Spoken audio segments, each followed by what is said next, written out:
Հունիսի 3-ին Հայաստանի հավաքականը ուղիղ չարտերային չվերթով կմեկնի Սանկտ Պետերբուրգ ու կհանգրվանի Կորտիարտ Մարիոթ հյուրանոցում։ Մեկ օր անց հունիսի 4-ին Պետրովսկի մարզադաշտում կկայանա Ռուսաստան-Հայաստան մրցավեճը։ Այսօր կայացած մարզումը ծանրաբեռնված չէր ու անցավ հանգիստ ռիթմով։ Ֆուտբոլիստները շատ էին կատակում, լարվածություն ընդհանրապես չէր նկատվում։ Մարզումն ավարտվեց երկկողմանի խաղով։ Մարզումից հետո հավաքականի տղաները զրուցեցին լրագրողների հետ։ Յուրա Մովսիսյանն ասաց, որ ամենայն հավանականությամբ կկարողանա խաղադաշտում անցկացնել ամբողջ 90 րոպեները, չնայած նրան, որ նոր է ապաքինվել վնասվածքից։ Դիվոր կարանա,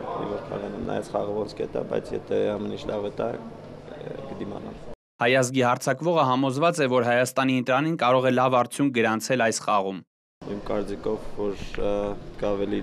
շատ լավ խաղ ցույց տանք, քան ցույց տվինք Հայաստանում,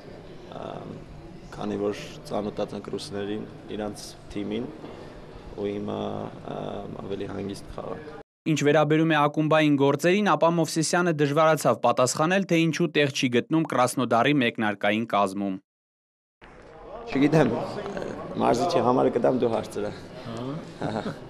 Բոլորը իր որոշումն է, ես ոչ մի բան չեմ կարող ասեմ։ Մենակ այն կարող անեմ, որ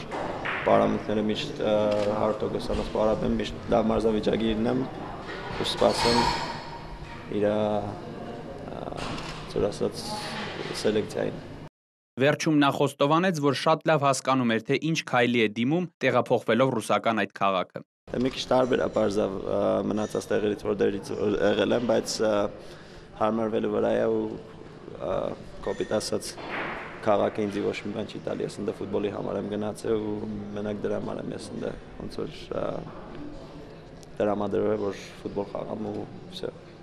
Արտերկրում հանդես եկող մեկ այլ ֆուտբոլիստ Գդանսկի Լեխեի պաշտպան Լևոն Հայրապետյանն ավելի գոհ է իր ներկայիս կարգավիճակից, չնայած Լեխեան մրցաշրջանն ավարտեց 8-րդ հորիզոնականում։ Խոսելով Ռուսաստանի ընտրանու հետ հանդիպման մասին, Հայրապետյանը նշեց այն առավելությունը, որն ունի մեր ընտրանին ահեղ մրցակցի նկատմամբ։ Ես ինձ Գդանսկում շատ լավ եմ զգում, շատ լավ թիմ էր։ Կարելի ասել ամբողջ առողջության վաղ 3-4 տեղերում էինք, ափսոս վերջում 8-րդ տեղը գրավեցինք։ Էդին այնց էր, որ վերջի երկու խաղներ տարվեցինք, ափսոս, բայց լավ է, ընդհանուր շատ լավ էր։ Այլ թիմ տեղափոխվելու մասին Հայրապետյանը նախընտրեց առայժմ չխոսել։ Էդի դեր հայտնի չի, կմնամ Գդանսկում թե չէ, պայմանագիր հələ որ չունեմ ու դրա մասին հիմա չեմ մտածում, քանի որ Ռուսաստանի խաղն է հիմա մեր դեմները, կարևորը է դա։ Դե իսկ թիմի վետերան դարպասապահ Ռոման Բերեզովսկու համար հանդիպումը Սանկտ Պետերբուրգում կրկնակի յուրահատուկ է։ Ռուսաստանի ընտրանու հետ առաջին հանդիպման հերոսն ու լավագույն ֆուտբոլիստը, ինչպես նաև ազգային ընտրանու ավագ Սարգիս Հովսեփյանը կվերադառնան իրենց համար հարազատ քաղաք։ Նրանք երկուսն էլ ժամանակին հանդես են եկել Սանկտ Պետերբուրգի Զենիթի կազմում ու եղել տեղացի երկրպագուների կուռքերը։ Չնայած այս կապակցությամբ Բերեզովսկին առանձնակի սպասումներ չունի։ Ну, сейчас там другие кумиры. Բերեզովսկին կարևորեց ռուսների հետ պատասխան խաղը ոչ պակաս, քան առաջինը, որն անձամբ որակել էր որպես ամենակարևորը իր կարիերայում։ В Петербурге такой же не менее важный матч, и наверняка нам будет намного сложнее. Мы играем в гостях. Ну,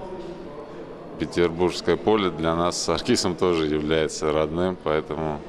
мы там тоже будем себя чувствовать не так уж в гостях. Չնայած Հայաստանի հավաքականի հենց դարպասապահն է ամենամեծ հույսը հայ երկրպագուների, բայց Բերեզովսկին ավելի գնահատեց հենց հարձակումը մեր ընտրանու կազմում։ Ну, честно говоря, мне кажется, что наоборот у нас атакующий потенциал намного выше. У нас очень талантливые ребята, и в отличие от оборонительной линии, они способны, видно, создают много красивых комбинаций, получаются у них и результативные, поэтому